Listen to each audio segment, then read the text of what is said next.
again, students, and welcome to the third video of the week. I hope that you have been enjoying these videos and enjoying our online book club. I know that I have.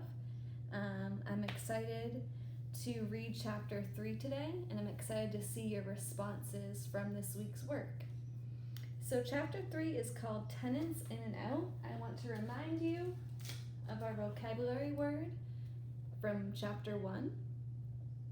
If anyone can remember what a tenant is somewhere that lives or rents or pays someone to stay in that space. So as we know that we have many tenants living in Sunset Towers. Right now I am a tenant of where I live because Sam and I rent our home and we pay a landlord, so we are the tenants. So today we are going to be reading chapter 3. I do always recommend that you are watching each video in order. So yesterday we read chapter 2. I'm going to share with you my gist. Who remembers what a gist is? The who, the what, the where, and the why. So my gist for chapter 2 was that Sandy, Otis, Theo, Doug, and Turtle see smoke coming from the Westing house. Otis says that Samuel Westing is dead, so that makes the Westing house feel creepy, scary, maybe haunted. Last Halloween, 2 kids went into the Westing house on a dare and came out like they were being chased by a ghost. That's the what. That's the part, the big part of my gist, what happened. Turtle, though, is not afraid by that, and she accepts a new dare from Theo. Chris Theodorakis, who's Theo's brother, saw someone with a limp emerge from the Westing house. So let's figure out what chapter 3 will be about. Chapter 3, Tenants In and Out. Upstairs in 3D, Angela Wexler stood on a hassock, as still and blank-faced pretty as a store window dummy. Her pale blue eyes stared unblinkingly at the lake. "Turn, dear," said Flora Bombach, the dressmaker who lived and worked in a smaller apartment on the 2nd floor. Angela pivoted in a slow quarter turn. "Oh!" Startled by the small cry, Flora Bombach dropped the pin from her pudgy fingers and almost swallowed the 3 in her mouth. "Please be careful, Mrs. Bombach. My Angela has very delicate skin." Grace Windsor Wexler was supervising the fitting of her daughter's wedding dress from the beige velvet couch. Above her hung the 24 framed flower prints she had selected and arranged with the greatest of taste and care. She could have been an interior decorator, a good one too, if it wasn't for the pressing demands of so on and so forth. "Mrs. Bombach shouldn't prick me, Mother," Angela said evenly. "I was just surprised to see smoke coming from the Westing house chimney." Crawling with slow caution on her hands and knees, Flora Bombach paused in the search for the dropped pin to peer up through her straight gray bangs. Mrs. Wexler set her coffee cup on the driftwood coffee table and craned her neck for a better view. "We must have new neighbors. I'll have to drive up there with a housewarming gift. They may need some decorating advice." "Hey, look! There's smoke coming from the Westing house." Again, Turtle was late with the news. "Oh, it's you." Mrs. Wexler always seemed surprised to see her other daughter, so unlike golden hair, angel-faced Angela. Flora Bombach, about to rise with the found pin, quickly sank down again to protect her sore shin in the shag carpeting. She had pulled Turtle's braid in the lobby yesterday. So we know about Turtle. She's kind of more of a rough around the edges kid. I know this because I remember in chapter 2, they said if someone touched her braid, do you remember what she would do to them? Kick him in the shin. And it seems like Angela seems to be more of like the girly girl type. She's getting married, she's putting on this wedding dress, and it says that she is golden haired, but Turtle is not. Otis Amber says that old man Westing's stinking corpse is rotting on an oriental rug. My, oh my, Flora Bombach exclaimed, and Mrs. Wexler clicked her tongue in an irritated tisk. Turtle decided not to go on with the horror story. Not that her mother cared if she got killed or ended up a raving lunatic. One of our vocabulary words today is the word lunatic, so listen closely for those context clues of what's around that word lunatic for you to figure out what the meaning is. Mrs. Bombach, could you hem my witch's costume? I need it for tonight. Mrs. Wexler answered, Can't you see she's busy with Angela's wedding dress? And why must you wear a silly costume like that? Really, Turtle? I don't know why you insist on making yourself ugly. Wow, so those words right there, that mood, has really kind of shown how maybe Miss Wexler is feeling about Turtle. It's no sillier than a wedding dress, Turtle snapped back. Besides, nobody gets married anymore, and if they do, they don't wear silly wedding dresses. She was close to a tantrum. Besides, who would want to marry that stuck-up, know-it-all, marshmallow-faced Dr. Dent? That's enough of your smart mouth. Mrs. Wexler leaped up, hand ready to strike.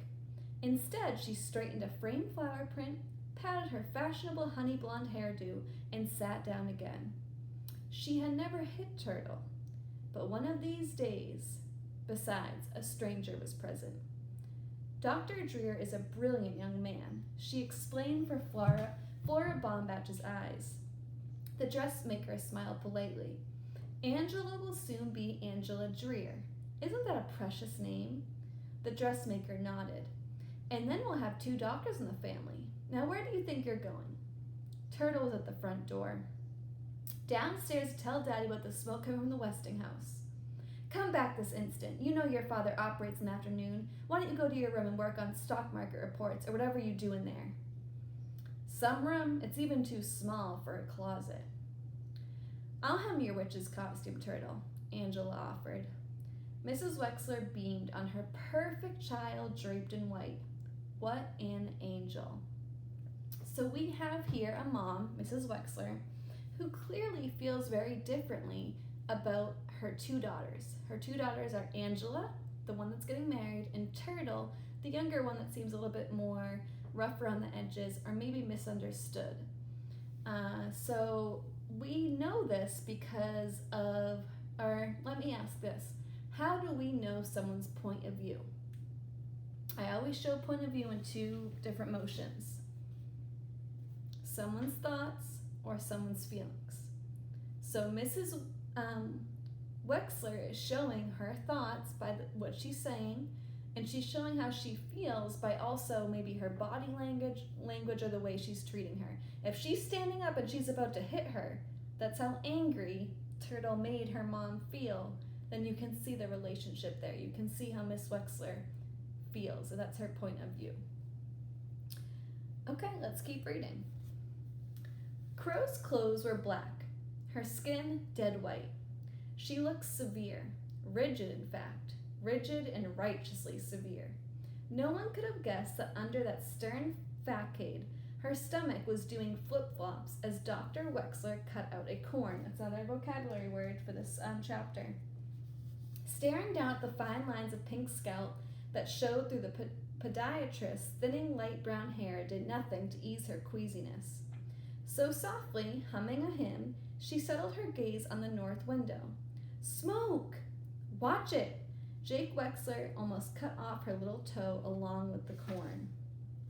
Unaware of the near amputation, the cleaning woman stared at the Westinghouse. If you will just sit back, Jake began, but his patient did not hear him. She must have been a handsome woman at one time, but life had used her harshly. Her faded hair knotted in a tight bun on the nape of her gaunt neck.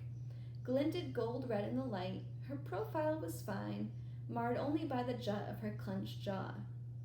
Well, let's get on with it. Friday was his busy day and he had phone calls to make. Please sit back, Miss Crow. I'm almost finished. What? Jake gently replaced her foot on the chair's pedestal. I see you've hurt your shin. What? For an instant their eyes met. Then she looked away. A shy creature, or a guilty one, Crow averted her face when she spoke. Your daughter, Turtle, kicked me, she muttered, staring once again at the Westinghouse. That's what happens when there is no religion in that home. Sandy says Westing's corpse is up there rotting away in an oriental rug. But I don't believe it. If he's truly dead, then he's roasting in hell. We are sinners all. What do you mean his corpse is roasting on an oriental rug? Some kind of Persian rug. Maybe a Chinese rug. Mr. Hu joined his son at the glass sidewall of the fifth-floor restaurant. And why were you wasting precious time listening to an overage delivery boy with an overactive imagination when you should have been studying? It was not a question. Doug's father never asked questions. Don't shrug at me. Go study. Sure, Dad. Doug jogged off through the kitchen. It was no use arguing that there was no school tomorrow, just track practice. He jogged down the back stairs, no matter what excuse he gave. Go study, his father would say. Go study. He jogged into the Who's rear apartment, stretched out on the bare floor, and repeated, go study at 20 sit-ups. Only 2 customers were expected for the dinner hour. Shin Hu's restaurant could seat 100. So if there's 2 people in a 100-space restaurant, they're not doing so well, which probably explains why in Chapter 1, Mr. Hu was feeling what? Very grumpy. Mr. Hu slammed the reservations book shut, pressed a hand against his pain and his ample stomach, unwrapped a chocolate bar, and devoured it quickly before acid etched under another ulcer. Back home again is he. Well, Westing won't get off so easy this time, not in his life. A small, delicate woman in a long white apron stood in silence before the restaurant's east window. She stared longingly into the boundless gray distance as if far, far on the other side of Lake Michigan lay China. So I want to show you that if you don't have the book, you may see that in a chapter, there's these dots that kind of separate different sections of the chapter. And they do that because, as we've talked about, there's so many characters in our story. So another small project or a side activity that you can have to understand this book is you can make a character chart. So as I did here, I wrote down each character's name that the book has mentioned so far, and I'm going to start writing small descriptions underneath. So what could be a description that I could write for Turtle Wexler? I may write, I may go back to chapter 2. I don't know if they said how old she is, but I may look for that information.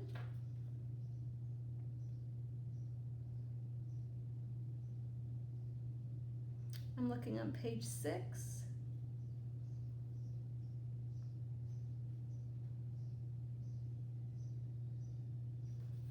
So it doesn't have, I don't see her age on these pages.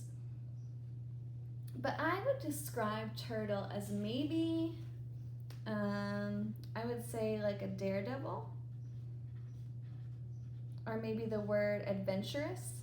I could describe her that way because she's willing to take the bet to go in the haunted house. And I might say that she doesn't really get along with her mom, Miss Wexler. Does not get along with Mom. So that way I have these small notes all about Turtle. So when we're talking about all of these characters, I kind of know which one is each and a description of all of them. Okay, so you can take a minute or so to do that. Or actually, I may wait till the end of chapter 3. And when you do your comprehension questions and your vocabulary, you can also make a list of characters because it might take you a while to go back into the different chapters and figure out how many characters we have, what their names are, and what they're like. So I'm going to continue reading on page 13 in the new section. Sandy McSuthers saluted as the maroon Mercedes swung around the curved driveway and came to a stop at the entrance. He opened the car door with a ceremony reserved only for Judge J.J. Ford. "Look up there, Judge. There's smoke coming from the Westinghouse." A tall black woman in a tailored suit, Her short clipped hair, touched with gray, slipped out from behind the wheel, handed the car keys to the doorman, and cast a disinterested glance at the house on the hill. They say nobody's up there, just the corpse of an old man Westing rotting away in an oriental rug. Sandy reported as he hoisted a full briefcase from the trunk of the car. Do you believe in ghosts, Judge? There is certain to be a more rational explanation. You're right, of course, Judge. Sandy opened the heavy glass door and followed the judge's heels through the lobby. I was just repeating what Otis Amber said. Otis Amber is a stupid man, if not downright mad. J.J. Ford hurried into the elevator. She should not have said that. Not her. Not the first black, the first woman to have been elected to a judgeship in the state. She was tired after a trying day. That was it. Or was it? So Sam Westing has come home at last. Well, she could sell the car, take out a bank loan, pay him back in cash. But would he take it? Please don't repeat what I said about Otis Amber, Mr. McSuthers. Don't worry, Judge. The doorman escorted her to the door of apartment 4D. What you tell me is strictly confidential. And it was J.J. Ford was the biggest tipper in Sunset Towers. Now we're going on to a different section, so we're probably going to be talking about a different character. I saw some Chris Theodoricus was too excited to stutter out the news to his brother. One arm shot out and twisted up over his head. Dumb arm. Theo squatted next to the wheelchair. Oh, so I was wondering earlier, why would Chris, another kid, be in the house watching the other kids outside? But now I see that he's in a wheelchair, so maybe he couldn't get down the stairs, or maybe he has some sort of disability that has to cause him to kind of be in one area or not be able to socialize with the kids as well. Listen, Chris, I'll tell you about that haunted castle on the hill. His voice was soothing and hushed in mystery. Somebody is up there, Chris, but nobody is there. Just rich Mr. Westing, and he's dead. Dead as a squashed June bug and rotting away in a moth-eaten oriental rug. Chris relaxed as he always did when his brother told him a story. Theo was good at making up stories. And the worms are crawling in and out of the dead man's skull, in and out of his ear holes, his nose holes, his mouth holes, in and out of all his holes. Chris laughed, then quickly composed his face. He was supposed to look scared. Theo leaned closer, and high above the putrid corpse, a crystal chandelier is tinkling. It tinkles and twinkles, but not one breath of air stirs in that gloomy tomb of a room. Gloomy tomb of a room. Theo will make a good writer someday, Chris thought. He wouldn't spoil this wonderful, spooky Halloween story by telling him about the real person up there, the one with the limp. So remember Chris, when he was up in the room, he looked out at the Westing house and he saw someone limping out of the house. This other kids and everyone else has only saw what? Just smoke. So Chris sat quietly, his body at ease, and heard about ghosts and gowls and purple waves and smiled at his brother with pure delight. A smile that could break your heart, Sidel Pulaski, the tenant in 3C, always said, but no one paid any attention to Sidel Pulaski. So we haven't really heard a lot about her, and everyone in the apartment we know is friendly, but no one really hears from her. This next section is about her, so let's see what it says. Sidel Pulaski struggled out of the taxi, large end first. She was not a heavy woman, just wide-hipped from years of secretarial sitting. If only there was a ladylike way to get out of a cab. Her green rhinestone-studded glasses slipped down her fleshy nose as she grappled with the tall, triangular package in a stuffed shopping bag. If only that lazy driver would lend her a hand.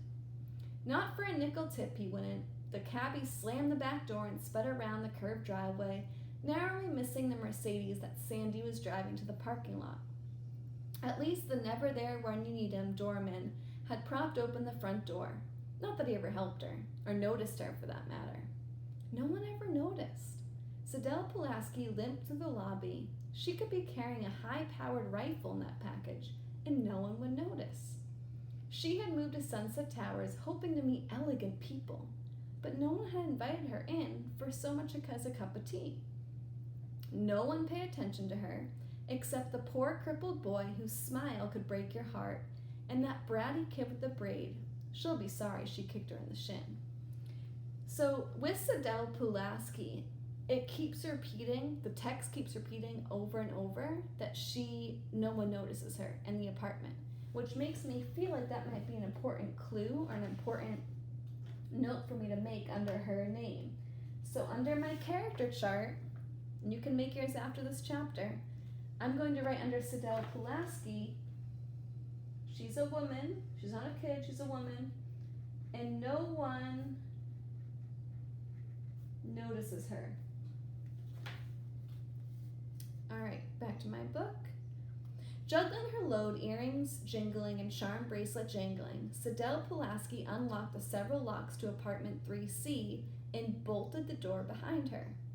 There'd be fewer burglaries around here if people listened to her about putting in deadbolt locks, but nobody listened. Nobody cared. On the plastic-covered dining table, she set out the contents of the shopping bag. 6 cans of enamel, paint thinner, and brushes. She unwrapped the long package and leaned 4 wooden crutches against the wall.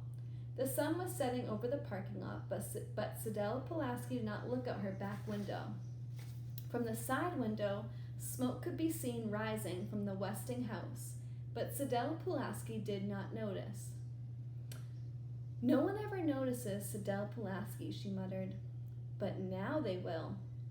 Now they will.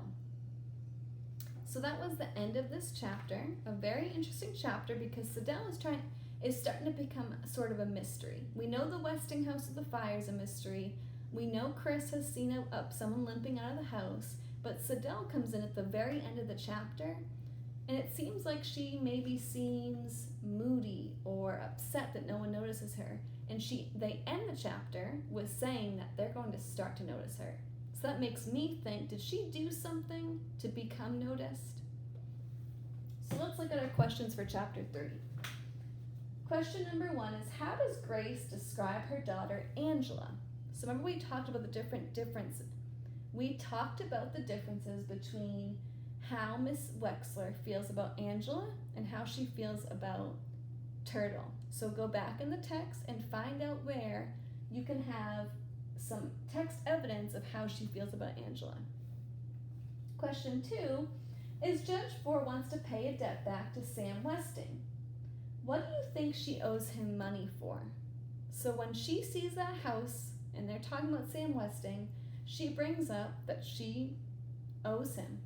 What do you think she owes him money for? What do you think their relationship might have been? So your task for chapter 3 are to answer our 2 comprehension questions, define our 2 vocabulary words, and if you would like, and I recommend, is to make a chart that has all the different characters that we have learned about so far, and maybe some small notes that describe what we've learned about so far. You can submit those to me through email or text, and I really hope to also see you on the Zoom conferences Tuesdays and Thursdays from 10:30 to 11:30. All right, students, thank you so much for joining me today. I hope that you are still healthy and happy, and I do miss you so much. Thanks for joining in.